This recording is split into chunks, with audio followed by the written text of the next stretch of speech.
Hello everyone, I've got a spade fork with me and together we'll head out to the front yard and dig for Chesnok Red Hardneck garlic. They were planted roughly 7 months ago on October the 13th. We've had a very mild winter and one of the worries is whether the garlic will form heads.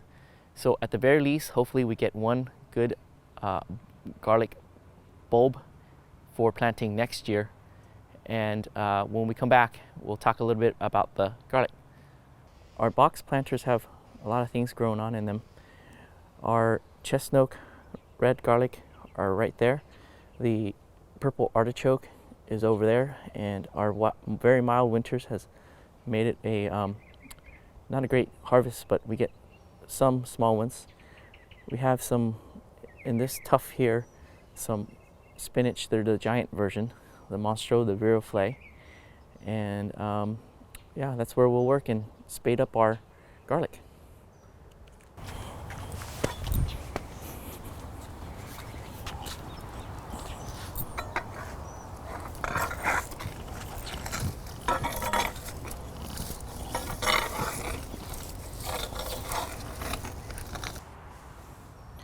Okay, we've gone and loosened the soil, and here's a moment of truth.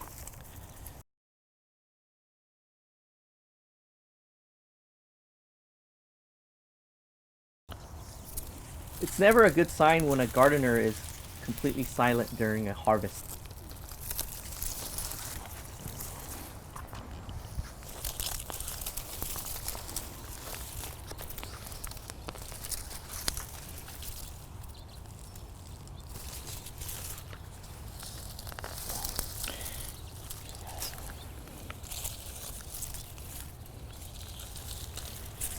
It's always a good idea to make sure the soil is nice and loose before pulling the garlic out of the ground.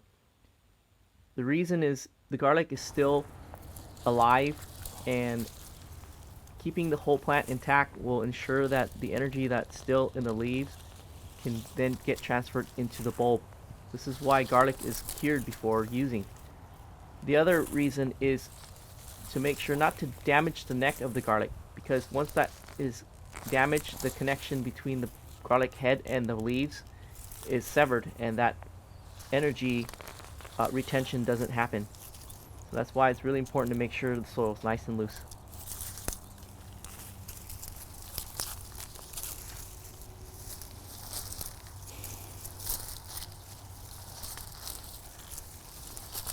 Just as it was suspected, our mild winter hindered the garlic's ability to form nice big heads. We'll look at this pile behind us more carefully, and hopefully there's one good one that we can use to plant in the fall. But very likely we're probably going to have to look for Chesnok Red garlic to purchase and grow. If you know of a local retailer here in Los Angeles, or if you have an online source and don't mind sharing, I would appreciate it, as these were originally purchased on eBay through a seller who no longer sells Chesnok Red garlic. And I guess at the very least we have flowers to check out today. So if you want to see what flowers are in bloom, we'll look at it together in a moment. So here's our hardneck garlic, and one of the clues about it not doing too well this year is that the scape didn't form as quickly and as vigorously as in the past. These were half-hearted formations. So normally by now we would be coming out every day and pulling the scapes off so that they don't suck all the energy away from the bulb, but that's not happening too much this year. The other thing about the garlic is how to know when to harvest them, and the general consensus is that they can be harvested after the 5th leaf has dried. So the 5th from the bottom. So if you count, this is 1, 2, 3, 4, 5. And I like to wait until the 6th. In the past, if I wait until the 6th, we get a little bit bigger heads. So that's one way to know. The other way is that they can be harvested 2 weeks after the scapes form and removed. But once again, this has been an odd year, so the scapes haven't been forming as early and often as they should have. We have some, let's see, let's look for a big one and see if it has any. Yeah, there's, they haven't, they pretty much bulbed up, but they haven't done a lot of cloves for us. But nonetheless, we have, I guess we have some smaller ones than last year. So we'll just let these guys cure and see what we get. Here's ones that's bigger. This one we can probably plant next year. And this is our Chesnok Red garlic for 2017. Like everything that's grown, some years is not their year. And with our very mild winter, this wasn't the year for hardneck garlic here in Southern California. Nonetheless, we had something to pull, and it was fun to go and see what we get. And with that, we'll see you in the next video. Thanks for watching.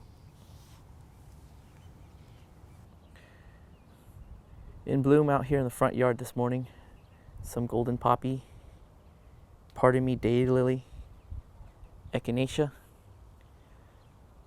Some more daylilies are about to be in bloom. I forget what, oh, these are the fires of Tahiti. Gerber daisies. This is the oyster plant that volunteered itself, and the flowers are starting to open up. It's a very interesting plant. Let's come back this way once again. There are gladiolus that are in bloom and a Lawrence grape poppy. Some more gladiolus this way. This is a California lilac. It's got pretty baby blue flowers.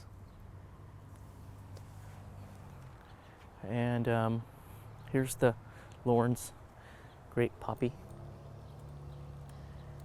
and the poppy pod. We're gonna have a lot of poppies to grow. Purplicious is not opening yet, but it's been blooming profusely. Some Arabian night dahlia.